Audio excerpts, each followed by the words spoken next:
나를 찾았느냐?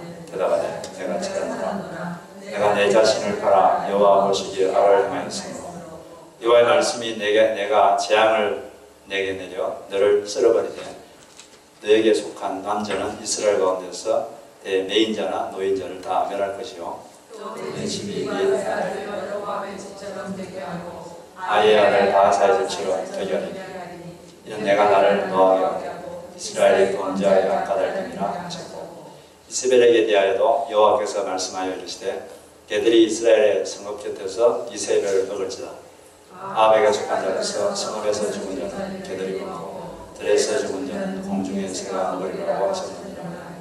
예로부터 아합과 같이 그 자신을 팔아 여호와 앞에서 악을 행한 자가 없으면 그를 그의 아내 이세벨이 충동하였습니다. 그가 여호와께서 이스라엘 자손 앞에서 쫓아내신 아모레 사람의 모든 행함같이 이웃에게 복종하여 심히 가증하게 행하였더라. 아합이 모든 말씀을 들을 때 그의 옷을 찢고 굵은 배로 몸을 동이고 금식하고 굵은 배에 누우며 또 풀이 죽어 다니더라. 여호와의 말씀이 이셉 사람 엘리야에게 임하여 이르시되 같이 아합이 내 앞에서 겸비함을 내가 보느냐? 그가 내 앞에서 겸비함으로 내가 재앙을 저의 시대에는 내리지 아니하고 그 아들의 시대에 그의 집에 재앙을 내리리라 하셨더라. 잠시 기도하겠습니다. 하나님 감사합니다. 이 시간에 저희들 모여서 하나님의 말씀을 듣습니다. 하나님께서 우리에게 직접 말씀해 주시고 성령으로 함께하여 주옵소서. 예수님의 이름으로 기도드립니다. 아멘. 그 시중에 흔들리며 피는 꽃 이런 시가 있습니다. 제가 읽어보면 흔들리지 않고 피는 꽃이 어디 있으랴. 이 세상 그 어떤 아름다운 꽃들도 다 흔들리면서 피었나니 흔들리면서 줄기를 곧게 세웠나니 흔들리지 않고 가는 사랑이 어디 있으랴. 아름다운 것들도 흔들리는 그 역경의 과정을 거쳐서 그렇게 됐다는 거죠. 사랑도 마찬가지고. 그 다음에 이어는 젖지 않고 피는 꽃이 어디 있으랴. 이 세상 그 어떤 빛나는 꽃들도 다 젖으며 피었나니 바람과 비에 젖으며 꽃잎 따뜻하게 피웠나니 젖지 않고 가는 삶이 어디 있으랴. 아름다운 것들도 다 젖는 그런 고통의 과정을 거치면서 아름다운 꽃이 됐고 우리 인생도 그렇다는 것이죠. 사람들은 다 흔들리고 젖는 그런 과정을 다 거칩니다. 그런 과정을 통해서 사람들이 다 성장해 가는 거죠. 뭐 안 쓰러지고 안 넘어지고 싶지만 쓰러지고 넘어지는 게 인생의 모습입니다. 그런데 그때마다 이렇게 세워주는 분이 계십니다. 그분이 누구십니까? 하나님, 우리 주 예수님께서 계속 우리를 이렇게 세워주십니다. 한 번 넘어지는 것과 영원히 넘어지면 다르다는 것을 알아야 됩니다. 잠언의 24장 16절을 보면 대저 의인은 7번 넘어질지라도 다시 일어나려니와 그런 말이 있는데 7번 같은 자리에서 넘어졌다는 건 그 사람이 좀 감각이 무디거나 아니면 좀 능력이 좀 부족한 사람인 게 틀림없습니다. 그런데 2-3번도 아니고 7번 넘어졌다는 건 상당히 많이 넘어진 거죠. 근데도 다시 일어난다는 거죠. 왜 그렇죠? 자기가 능력이 있어서 그런 게 아니라 하나님께서 그 사람을 다시 이렇게 세워주기 때문에 일어난다는 것입니다. 항상 넘어지면 이렇게 주는 하나님의 손이 우리 옆에 있습니다. 어떤 집사님이 계셨는데 이분이 아주 그 대학생 때 너무 고통스럽고 힘들어서 인생이 간절히 기도를 했대요. 간절히 기도했는데 갑자기 자기 위에 거대한 손이 자기를 확 덮고 있는 게 갑자기 보였습니다. 아주 너무 신비롭고 생생한 체험이었습니다.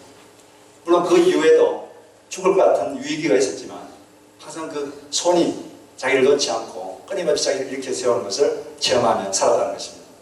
지금은 치과의사로서 또 목자로 잘 섬기고 있는 것입니다. 여러분, 하나님의 손이 여러분들과 항상 함께 있다는 것을 잊지 마시기 바랍니다.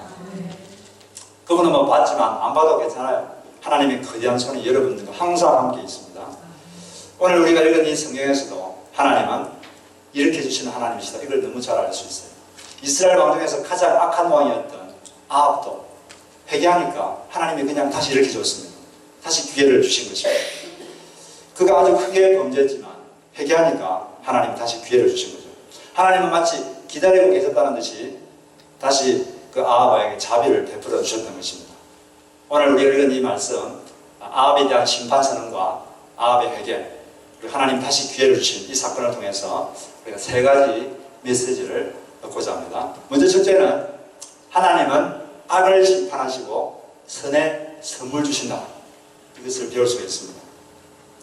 아합은 자기 궁전 근처에 있는 나봇이라는 사람의 포도원이 아주 탐이 났습니다. 그 포도원만 있으면 자기 정원을 아름답게 꾸밀 수 있다고 생각했어요. 그래서 나봇에게 가가지고 그 정원을 좀 팔아라 그랬는데, 나봇이 이 모세율법에 조상으로부터 물려받은 땅은 팔 수 없게 되어 있습니다. 하나님께서 금하시기 때문에 팔 수가 없습니다. 그러니까 아합이 좀 낙심됐어요. 근데 옆에 있던 이세벨이 아주 머리를 굴려가지고 계략을 짰습니다. 불량배 2명을 고용했습니다. 그래가지고 이 나봇에 대해서 거짓 증언을 하도록 했습니다. 어떤 증언을 하라고 했냐면은, 이 나봇이 사람들 앞에서 하나님을 저주했다, 또 왕을 저주했다, 이렇게 거짓 증언을 하도록 한 거죠. 그 하나님을 저주하면 이건 돌에 맞아 죽는 벌이거든요. 그 이야기를 그렇게 이제 거짓 증언을 하니까 그 나봇은 돌에 맞아 죽게 됐습니다. 그러자 그때를 해가지고 나봇의 포도원을 확 뺏어갔습니다. 뺏어가러 가는 길에 하나님께서 엘리야를 보냈어요. 엘리야를 보내가지고 이 아합에게, 악한 아합에게 하나님의 심판을 선고하는 거죠. 물론 이 포도원을 하나 뺏은 것 이것 때문에만 그렇게 된 것이 아니죠. 이것은 하나의 단적인 예고, 지금까지 했던 많은 악과 또 우상 숭배, 또 많은 선지자들을 죽였던 것, 이런 가정스러운 일 때문에 이런 심판을 내리게 된 것입니다. 이 심판이 좀 무섭죠. 무고한 나봇이 죽었던 그곳에서 개들이 너의 피를 핥을 것이다. 그리고 너의 아내 이세벨의 시체를 야생 개들이 먹을 것이다. 여기서 개라는 것은 치아와 같은 그런 펫이 아니라 야생 개를 말이야. 야생에 사는 그런 늑대 같은 거. 그리고 너희 모든 가문의 모든 남자들을 멸할 것이다. 너희 가문을 내가 멸하겠다. 그리고 들판에서 죽은 사람은 개들이 먹고, 성읍에서 죽은 자는 개들이 먹고, 들판에서 죽은 자는 새들이 먹을 것이다. 이렇게 말했어요. 너의 그 악 때문에. 아합의 삶을 한마디로 말하면, 한마디로 요약하면 악이라고 이렇게 요약할 수 있어요. 악. 그래서 25절을 보니까 아합과 같이 그 자신의 영혼을 팔아서 여호와 앞에서 악을 행한 자가 없었다. 이렇게 돼 있어요. 악이라고 하는 건 우리가 많이 쓰지만, 악이란 말은 나의 이익을 위해 남을 희생시키는 것, 이게 악입니다. 나를 위해서 다른 사람에게 해를 끼치고 희생시키는 것, 이거죠. 아합은 자기 이익을 위해서 나봇을 희생시킨 것입니다. 악을 행한 거죠. 그럼 반대로 선이라는 것은 뭡니까? 나를 희생해서라도 남을 위하는 것, 나를 희생해서라도 남에게 이익을 끼치는 것, 이게 선이죠. 그래서 선과 악이라는 것은 다른 사람에 대한 태도, 이것에 의해서 선과 악이 구분되는 것입니다. 이 악과 선의 삶을 가장 구체적으로 대조적으로 보여주는 성경이 있는데, 창세기 18장과 19장이 이렇게 선과 악이 뭔지를 잘 말해주고 있어요. 이 두 장에는 이 두 종류의 사람이 나그네를 어떻게 대접했는가, 그걸 보여주고 있습니다. 18장에는 아브라함이 지나가는 나그네 3명을 전혀 처음 본 사람인데 자기 집에 데려와가지고 아주 지극정성으로 대접합니다. 전혀 처음 보는 사람인데 너무나 잘 대접하는 거죠. 그리고 그들을 모셔다가 송아지를 잡아서 최상급 요리를 해내고 자기가 직접, 그리고 물을 주어서 발을 씻게 하고 고운 가루로 빵을 만들어 대접합니다. 근데 그렇게 대접한 직후에 하나님께서 아브라함에게 놀라운 축복을 선포합니다. 그러니까 그렇게 기다렸던 아들이 내년에 태어날 것이다. 그 아들이 이삭이죠. 그 다음에 이삭이 태어났습니다. 그 아브라함의 선에 대해서, 남에 대해서 대한 그 태도에 대해서 하나님이 그 아들로 선물을 주신 것입니다. 하나님은 선의 선물을 주신 거죠. 반면에 그 다음 장에 보면 19장에 나오는데, 거기 보면 롯이 두 사람의 그 나그네를 자기 집에서 대접하고 있었습니다. 그런데 롯이 살던 소돔에 사는 남자들이 외지에서 두 남자가 왔다는 이야기를 딱 듣고 막 몰려왔어요. 그러면서 롯에게 그 외지에서 온 남자를 내놓아라. 그들을 우리가 상관하겠다. 그 당시에 동성애가 아주 충만했던 것 같습니다. 그렇게 나가자 바로 알고 보니 그 사람들이 천사였는데 바로 그 직후에 소돔과 고모라가 멸망당하게 됩니다. 하나님께서는 그런 악에 대해서 이렇게 멸망시킵니다. 남을 어떻게 대하는가 이에 대해서 두 종류의 사람의 운명이 극명하게 갈라진 것입니다. 하나님은 선에 대해서 선물을 주시고 악은 심판하십니다. 이 찰스 베어더라는 역사학자가 있는데 이분이 일평생 역사를 연구한 다음에 다음과 같이 말을 했습니다. 하나님의 심판의 뱃돌은 아주 천천히 돌아간다. 그래서 사람들이 잘 의식하지 못한다. 여기에 역사를 공부해야 할 이유가 있다. 50년, 100년이라고 하면 굉장히 긴 시간 같지만 역사에서 보면 그건 순간이다. 역사를 배우면 50년, 100년, 200년이 흘러가면서 하나님께서 어떻게 심판하셨는가가 보인다. 마지막에 가면 은은 으로, 불의는 불의로, 선은 선으로, 악은 악으로 드러나게 된다. 악은 반드시 심판받게 된다. 그래서 역사를 길게 놓고 보면 악은 다 심판받아야 되는 거죠. 이 세상에서 악이 심판받지 않으면 죽음 후에 심판이 오게 됩니다. 그게 이제 시편 73편의 주제죠. 시편 73편에 보면 아삽이라는 사람이 깊은 고민에 빠졌어요. 자기 주변에 보니까 아주 악한 사람들이 아주 잘 되고 형통하고 죽을 때도 편안히 죽고, 근데 의인한 사람들은 그러지 못한 걸 보면서 깊은 혼란에 빠졌어요. 어찌 이런가? 어찌 이렇게 불공평한가? 하나님 계시면 어찌 이럴 수 있는가? 아주 깊은 고민에 빠졌습니다. 이해가 안 됐어요. 그래서 너무 고민스러워서 성전에 가서 기도를 했습니다. 기도하는데 하나님이 계시를 주셨습니다. 그래서 자기가 답을 얻었어요. 어떤 계시냐면 그들의 죽음 이후에 갑작스러운 멸망과 심판을 그들은 받게 된다. 이것을 하나님이 가르쳐 주셨습니다. 그래서 악인들은 죽음 후에 이렇게 심판을 받게 되는구나. 그걸 깨닫고 그의 고민이 해결된 거죠. 그래서 이제 이분이 나중에 이렇게 고백합니다. 25절 26절을 보면 하늘에 가도 나에게는 당신밖에 없사옵고 땅에서도 당신만 계셔주시면 그에서 무엇을 더 바라리까? 이 몸과 이 마음이 사그라져도 내 마음의 반석, 나의 몫은 언제나 하나님 당신입니다. 이런 고백을 하게 되죠. 그래서 우리 하나님은 선에 대해서 선물 주시고 악을 심판하시는 걸 우리 알 때 우리가 어떻게 해야 되겠습니까? 이 세상 살 때 열심히 선을 향하는 사람이 되어야 될 줄 믿습니다. 하나님께서 우리를 구원하신 목적이 뭐냐? 목적 중에 하나가 열심히 선을 향하는 사람이 되도록 하는 것이 구원의 목적이다. 이렇게 말하고 있어요. 한번 지도에 디도스 2장 14절을 같이 한번 읽어보겠습니다. 같이 디도스 2장 14절 시작. 그가 우리를 대신하여 자신을 주시면 모든 불법에서 우리를 속량하시고 우리를 깨끗하게 하사 선한 일을 열심히 하는 자기 백성이 되게 하려 하십니다. 여기 보면 우리를 구원하신 목적이 뭐가 되어 있죠? 선한 일을 그냥 하는 게 아니라 열심히 하는 사람이 되도록 하기 위해서 우리를 구원하셨다 되어 있습니다. 그러니까 선한 일을 열심히 해야 되는 거죠. 그 말은 선이라는 건 자기를 희생한 겁니다. 자기 희생 없이 절대 선을 행할 수 없어요. 자기 시간을 희생하고 자기의 물질을 희생하고 그렇게 살면서 다른 사람을 섬기라고 하는 것이 그리스도인의 구원의 목적입니다. 이 목적을 대로 사시기 바랍니다. 그럴 때 하나님이 성도의 삶을 책임져 주시는 거죠. 이 선을 향하는 삶은 인간미가 넘치는 삶입니다. 어떤 재벌기업의 회장이 자기가 신입사원 뽑을 때 자기는 두 가지가 갖추어진 인재를 뽑기를 원한다. 이렇게 말했어요. 그 두 개 뭐냐면 첫째는 실력이고 두 번째는 인간미다. 이렇게 말했어요. 그럼 인간미가 뭐냐? 인간미를 그럼 이렇게 정의했습니다. 바쁜 일가 중에 동료가 뭔가 부탁할 때 친절히 도와주는 것. 이게 인간미다. 이렇게 말했어요. 자기 일이 바쁜데도 남이 도움이 필요할 때 친절히 도와주는 것이 인간미다는 거죠. 일리가 있는 말이라고 생각합니다. 우리가 열심히 선을 행하는 그런 여러분들 다 되시기를 바랍니다. 지난 화요일 날 우리 사역부장 회의를 했는데 그때 봉사사역부에서 앞으로 한 달에 한 번 매달 첫 번째 월요일 날 약 70여 명의 홈리스 형제자매들 섬기는 사역을 하기로 했습니다. 이런 게 이제 선을 향하는 일이죠. 이런 여러 가지 선을 향하는 일들이 우리 교회에 많이 생겼으면 좋겠습니다. 그리고 사실 더 큰 이 선이라는 것은 사람의 가장 큰 문제인 이 구원의 문제를 해결하는 거죠. 그래서 우리가 전도하는 것 이것이 사실 가장 큰 선인 것입니다. 어떤 여러 가지 방법으로 열심히 선행하는 여러분 되시기를 주의로 축복합니다.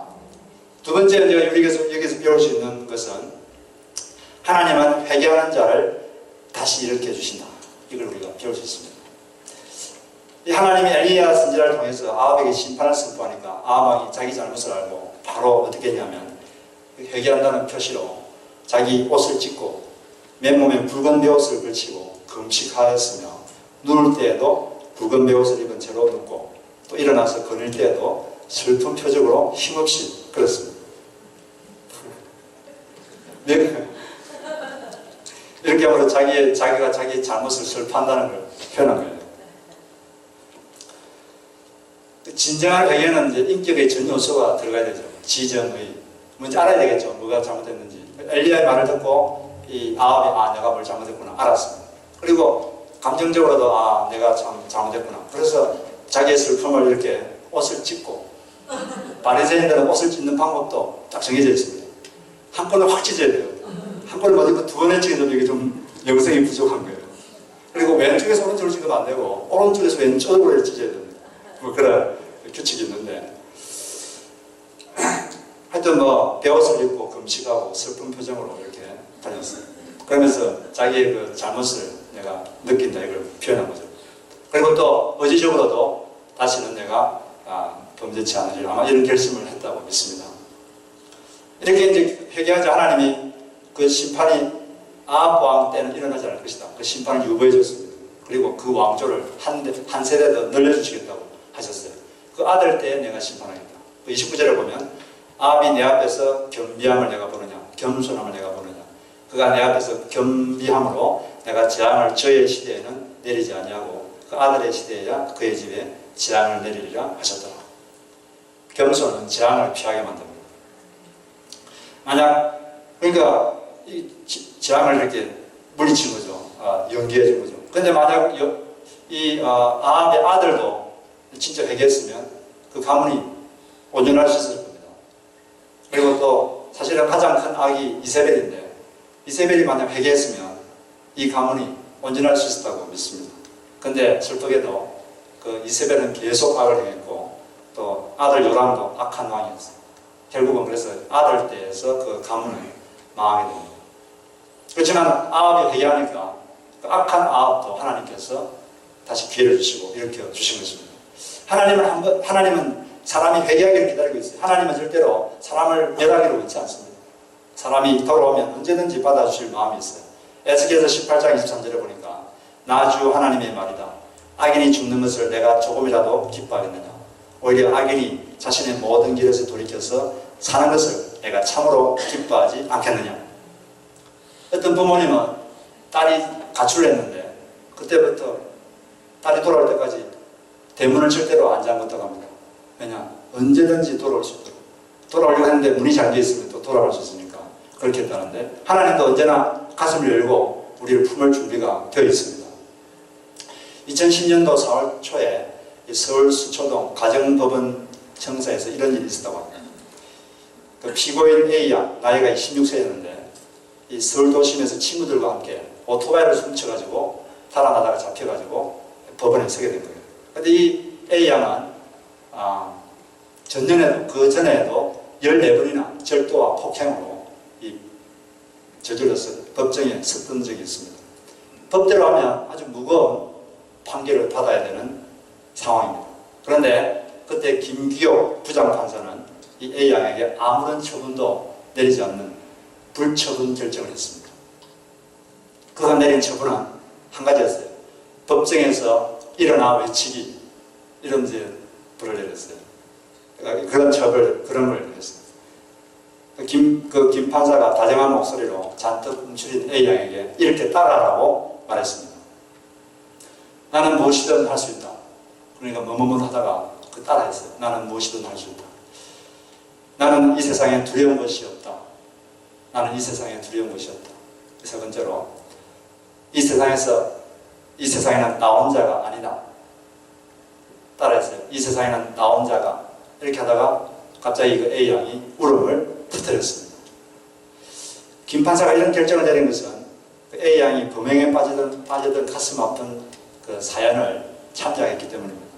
A양은 원래 반에서 성적도 상위권이었고 또 간호사를 꿈꾸던 아주 발랄한 여학생이었습니다. 그런데 어느 날 남학생 여러 명에게 끌려가서 몹쓸 짓을 당했습니다. 그 후에 그녀의 삶은 급격히 변해졌습니다. 그 사건의 후유증으로 병원에 치료를 받아야 됐고 어머니는 충격받아가지고 신체 일부가 마비가 되어버렸어요. 그리고 그 심리적 고통과 죄책감에 시달리다가 학교 생활에 적응을 못하고 결국 비행 청소년들과 어울리게 된 것입니다. 울고 있는 A양을 바라보면서 그 판사가 이렇게 말을 했습니다. 이 아이는 가해자로 재판정에 서 있습니다만 누가 이 아이를 쉽게 가해자라고 하겠습니까? 이 아이의 잘못이 있다면 자존감을 잃어버린 것입니다. 그러니 스스로 자존감을 찾게 하는 처분을 내려야 한다고 생각합니다. 그리고 두 손을 쭉 뻗어가지고 A양의 손을 꼭 잡았습니다. 그러면서 이렇게 말했어요. 마음 같아서는 안아주고 싶은데 너와 나 사이에 법대가 가로막혀 있어서 이 정도밖에 할 수 없어서 미안하구나. 그렇게 판사가 말했을 때 재판장에 있던 모든 사람들은 눈시울이 뜨거워졌습니다. 그 판사는 그 아이를 가슴으로 안아주고 손으로 붙잡아줬습니다. 저는 이 판사 이야기를 들으면서 이분이 바로 하나님이시다. 하나님 같은 분이시다. 이런 생각이 들었어요. 하나님은 언제나 우리가 연약함으로 인생의 역경에서 또는 죄 때문에 넘어졌을 때 언제나 우리를 안아주시고 일으켜 세워주시는 분이죠. 너는 혼자가 아니다. 너도 다른 사람이 너를 포기하고 너가 너를 포기해도 나는 절대 너를 포기하지 않는다. 나는 너를 다시 일으켜 세워서 전진하게 만들 것이다. 이것이 우리 하나님인 줄로 믿습니다. 그것을 하나님은 죄지은 인간에게 심판을 받아야 되는데 인간을 심판하기 싫어가지고 자기가 인간이 돼가지고 대신 심판을 받아주셨잖아요. 그만큼 우리를 사랑하시는 하나님이십니다. 그래서 우리 그분 앞에서 내가 마음에 어떤 거리낌이 있는 잘못을 했다고 생각하면 앞에 가서 하나님 잘못했습니다. 이렇게 고백하면 그분은 언제든지 우리를 다시 깨끗하게 하시고 안아주시고 새롭게 하는 줄로 믿습니다. 하나님 함께 가서 잘못했습니다. 이렇게 고백하는 게 아주 중요한 영성훈련이에요. 그 영성훈련을 잘 하시기 바랍니다. 마지막으로 이 본문에서 배울 수 있는 건 하나님은 성도가 악의 충동자가 아니라 선의 장려자가 되기를 원하신다는 겁니다.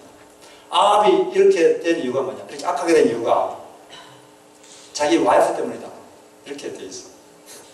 25절을 보니까 예로부터 아합과 같이 그 자신을 팔아 여호와 앞에서 악을 행한 자가 없으면 그를 그의 아내 이세벨이 충동하였습니다. 아합의 행동을 보면 이 사람이 근본적으로 악한 사람 같지는 않아요. 근데 왜 이렇게 됐느냐? 이 성경에서 머리를 이렇게 밝히고 있어요. 자기 와이프가 이세벨이 그를 충동했기 때문에 이렇게 돼요. 이세벨이 자꾸 아합 속에 있는 악을 계속 충동질했어요. 그의 죄성을 계속 자극했습니다. 그 결과 이 아합은 악을 향하게 되고 잘못을 자꾸 하게 된 거죠. 이 사람들은 두 가지 종류의 사람이 있어요. 악을 충동질하는 사람이 있는가 하면 또 선을 장려하는 사람이 있습니다. 어떤 사람들은 자꾸 사람을 화나게 만드는 사람이 있어요. 사람이 화나면 죄를 짓거든요. 화나게 만드는 사람이 있어요. 그러면 안 되죠. 또 어떤 사람은 자꾸 잘못된 욕구를 갖도록 자꾸 이렇게 부추기는 사람이에요. 어떤 사람은 자꾸 염려의 죄를 짓도록 자꾸 옆에서 걱정스러운 말만 계속하는 사람이 있습니다. 그 염려 걱정의 죄를 짓도록 자꾸 충동질하는 거예요. 옆에 좋은 사람이 있어야 되는 중요한 이유는 그렇게 어떤 식으로 충동질하는 게 중요한 거죠. 좋게 이렇게 좋은 말 해주면 사람이 좋게 됩니다. 근데 옆에서 안 좋은 충고를 하고 안 좋은 말을 자꾸 하면 사람도 자꾸 바뀌는 거예요. 여러분들 악을 강화시키는 사람이 아니라 선을 강화시키는 사람들이 되시길 주의 이름으로 축복합니다. 그래서 그 히브리서 10장 24절 25절에 이렇게 되어 있어요. 같이 한번 읽어보겠습니다. 큰 소리로 시작. 서로 돌아보아 사랑과 선행을 격려하며 모이기를 피하는 어떤 사람들의 습관과 같이 하지 말고 오직 권하여 그날의 가까움을 볼수록 더욱 그리하자. 더욱 모이자 이 말이죠. 기독교는 모이는 종교입니다. 모여서 뭘 합니까? 모여서 뭘 하죠? 사랑과 선행을 격려하는 거죠. 더 사랑하는 사람이 되도록, 더 선을 하는 사람이 되도록 자꾸 격려하는 거죠. 악을 충동질하는 게 아니라 어떤 식으로 그러면 격려합니까? 자기 본을 보여줌으로써 내가 사랑하는 모습을 보여주고 내가 선을 향하는 모습을 보여주는 것으로 자꾸 자꾸 이렇게 장려하고 또 내 삶을 나누면서 또 말씀을 나누면서 사랑과 사랑을 격려해서 그 사람이 더 그렇게 할 수 있도록 하는 것입니다. 그 당시에 사람들이 히브리서가 쓰여질 당시에 핍박이 막 심하니까 사람들이 모이지 말자. 혼자서 그냥 신앙을 시작하자. 모이니까 위험하다. 모이는 거 잡히면 또 감옥 가야 되니까 위험하고 또 시간도 많이 소비되니까 그냥 모이지 말고 혼자서 신앙을 시작하자. 이렇게 말하는 사람들이 있었어요. 그런 습관들이 있었는데 거기에 대해서 분명히 말합니다. 모이를 피하는 어떤 사람들의 말과 같이 하지 말고 오직 권하여 상황이 힘들수록 더욱더 모이자. 모여서 사랑과 사랑을 격려하라고 한 것입니다. 그래서 이게 교회에서 이 사랑과 사랑을 격려하는 모임, 가장 좋은 모임이 바로 목장이죠. 소그룹 모임.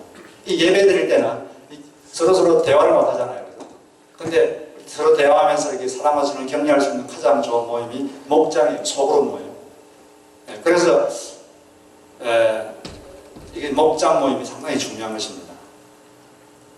하나님께서 성도들이 거룩한 삶을 살도록 하기 위해서 정하신 방법 중에 하나가 다른 성도가 이렇게 격려해주고 이렇게 권면하는 거예요. 그래서 히브리서 13장 13절 보니까 오늘이라고 하는 그날 서로 권면하여 아무도 죄의 유혹에 빠져 완고하게 되지 않도록 하십시오. 사람이라는 게 가만히 놔두면 자꾸 잘못된 생각이 자꾸 들어오니까 매일매일 이렇게 좋은 그 영향을 미쳐서 사람이 자꾸 이렇게 하나님께 가까이 가도록 해야 된다는 거죠. 그래서 이런 면에서 목장 모임은 상당히 중요합니다. 저는 여러분들이 어려운 사정이 있으시겠지만 이 소모임을, 이 목장 모임을 통해서 서로 사랑과 사랑을 나누는 이 일에 열심을 내시길 바랍니다. 이 목장 모임은 다른 것을 희생해서라도 모일 만한 가치가 있다고 믿습니다. 그 델라스의 한 교회에 일어난 이야기를 제가 들었는데 어떤 부부가 있었어요. 결혼하고 얼마 되지 않았어요. 이제 미국으로 와서 정착하기 위해서 애쓰고 있는 중이었어요. 상당히 신앙이 좋은 부부였고 또 특히 교회에서는 목장의 목자로 섬기는 아주 충성스러운 그런 부부였습니다. 근데 다 좋은데 경제난이 늘 문제였어요. 경제가 힘들었어요. 왜냐하면 실력도 있고 전공도 좋은데 미국에서 일한 경험이 별로 없기 때문에 별로 좋은 변변한 일자리가 없었습니다. 그런데 어느 날 그 주변에 전기회사가 하나 설립됐어요. 그러면서 아주 파격적인 혜택과 연봉도 2배로 주겠다는 그런 제한 조건으로 스카우트 제의가 들어왔습니다. 근데 조건이 하나 있어요. 이 회사가 새로 설립된 회사이기 때문에 앞으로 4년 동안 주일 예배만 드릴 수 있고 나머지 시간은 다 회사에 전적으로 헌신해야 된다는 겁니다. 그러니까 문제는 이제 금요일 저녁에 하는 그 교회에서는 금요일 저녁에 목장 모임을 했는데 금요일 저녁에 하는 목장 모임을 자기가 인도할 수가 없게 되었다는 것입니다. 그래서 이걸 어떻게 해야 되나 목사님한테 물어보니까 목사님이 기도하고 결정하라고 보냈습니다. 그래서 일주일 동안 기도한 다음에 이분이 이제 목사님이 찾아와서 이렇게 말을 했다고 합니다. 목사님, 제가 그 회사로 간다고 해도 신앙생활을 잘 할 수는 있을 것입니다. 그런데 제가 앞으로 살면서 수많은 선택을 해야 할 텐데 그 선택의 기준이 돈이 되어서는 안 된다는 생각을 했습니다. 더 많은 연봉 외에는 그 회사로 가야 할 이유를 찾지 못했습니다. 목장을 희생하면서까지 가야 하는 이유가 부르심이 아니라 돈이라면 저는 가지 않겠습니다. 이렇게 말했다는 거죠. 그는 주님께 조금이라도 더 가까워지는 길을 택했습니다. 돈과 주님, 이 중에서 주님께 1cm라도 더 가까이 가는 길을 택한 거죠.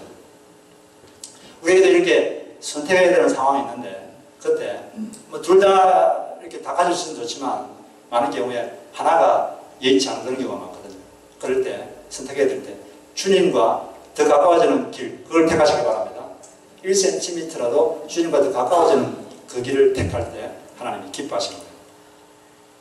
왜냐하면 그렇게 선택할 만큼 이분은 목장 모임이 중요하다. 그걸 희생할 만큼 목장 모임은 가치가 있다. 이렇게 생각하기 때문에 그런 결정을 한 것입니다. 이 부분은 이제 그런 결정 후에 더 경제적으로 어려워질 수도 있었겠고 또 기적적으로 훨씬 더 높은 연봉에 회사로 갈 수도 있었겠지만 감사하게도 하나님께서 곧바로 조금 있다가 아주 좋은 조건으로 또 회사도 이렇게 가게 됐다고 합니다. 감사한 거죠. 하여튼 이렇게 목장 모임은 이렇게 사랑과 선을 격려할 우리의 선을 장려할 수 있는 아주 좋은 모임입니다. 그래서 이 모임에 여러분들도 몇 가지 희생이 되더라도 참여하시고 그렇게 해서 서로 사랑과 선을 격려하시는 여러분 되시기를 주의 이름으로 축복합니다. 네, 말씀을 정리하면 하나님은 악을 심판하시고 선물하십니다. 여러분 우리는 선에 열심한 백성이 되어야 됩니다. 자기를 희생하는 게 필요하다는 거죠. 하나님은 회개하면 다시 기회를 주십니다. 우리가 마음이 약해지지 않도록 더 모여서 서로 사랑하고 격려하고 그렇게 살아가는 여러분 되시기를 주의 이름으로 축복합니다.